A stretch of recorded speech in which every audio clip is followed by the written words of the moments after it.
আমি একজন গরিব বাবা মায়ের সন্তান। এই কথাটা বলতে আমার একটুও লজ্জা নেই, কারণ আমার চোখে আমার বাবা মা গরিব না। আমার বাবা মা হচ্ছে শ্রেষ্ঠ বাবা মা। প্রতিটা সন্তানের কাছেই তার বাবা মা শ্রেষ্ঠ বাবা মা। আমি গরিবের মেয়ে বলে বিয়ের পরে আমাকে প্রতিনিয়ত একটা কথাই শুনতে হতো, ফকিন্নির মেয়ে। আসলে কি আমি ফকিন্নির মেয়ে? তোমরাই বলো তো। আমি হচ্ছে গৃহস্থ বাড়ির মেয়ে।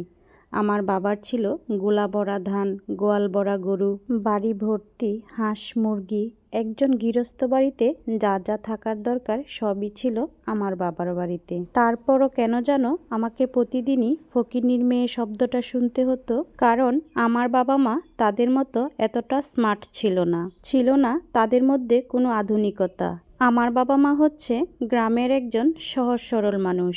নিজেদের সকাল্লাদ পূরণ না করে তারা সন্তানদের সকাল্লাদ পূরণ করত। তাই হয়তো বা আমার বাবা মা তাদের মতো আধুনিক ছিল না বলে আমাকে সবসময় এই কষ্টদায়ক কথাটা শুনতে হতো। আর এই কথাটা শুধু আমি একজনের মুখ থেকেই বেশি শুনতাম। অন্যরা হয়তো আমার অগোচরে বলতো, কিন্তু এই মানুষটা সবসময় আমাকে সরাসরি এই কথাটা বলে কষ্ট দিত। আরেকটা কথা বলতো, কি পরেছ বাবার বাড়িতে? গলায় চেন নেই, কানে দুল নেই। সত্যি কিন্তু তখন আমার এগুলো ছিল না, তবে আলহামদুলিল্লাহ এখন আমার সব হয়েছে। আর যে আমাকে এই কথাগুলো বলেছিল, আল্লাহ তাআলা এখন তার কাছ থেকে সব কিছু কেড়ে নিয়ে একা করে দিয়েছে। জানো, একটা কথা আমি বিশ্বাস করি, তোমরা এই কথাটা বললে কি বলবে জানি না, পরকাল তো আছেই, যেখানে দুনিয়ার পাপ পুণ্যের হিসাব নিকাশ হবে। তবে দুনিয়াতেও কিন্তু কিছু পাপ পুণ্যের বিচার হয়, যেগুলো মানুষ স্বচক্ষে দেখে। মানুষের মনে কষ্ট দিয়ে কথা বলা কিন্তু অনেক খারাপ জিনিস। তোমার কথায় কষ্ট পাওয়া মানুষটা মুখে কিছু বলুক আর না বলুক, তোমার কাছ থেকে কষ্ট পেয়ে সে যে দীর্ঘ শ্বাসটা ফেলবে, তার ফলটাও কিন্তু তোমার ভোগ করতে হবে। মনের অনেক কষ্টের কথা আজ তোমাদের সাথে শেয়ার করে ফেলেছি। এখন চলো আমার বাবা কেন আজ এত বাজার করলো তা তোমাদের সাথে শেয়ার করি।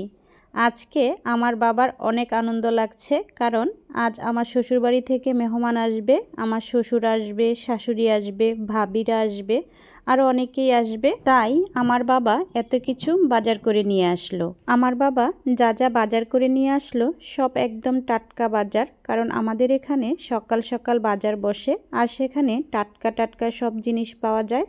এদিকে আবার কতগুলো মাটির হাঁড়ি নিয়ে আসা হলো দই তৈরি করার জন্য। এখন তো সব কিছু বাজার করে নিয়ে আসলো, পরবর্তী ভিডিওতে সব কিছু রান্নাবান্না পাবে। এই ভিডিওটা আজ এখানেই শেষ করলাম। সবাই ভালো থেকো, সুস্থ থেকো, আল্লাহ হাফেজ।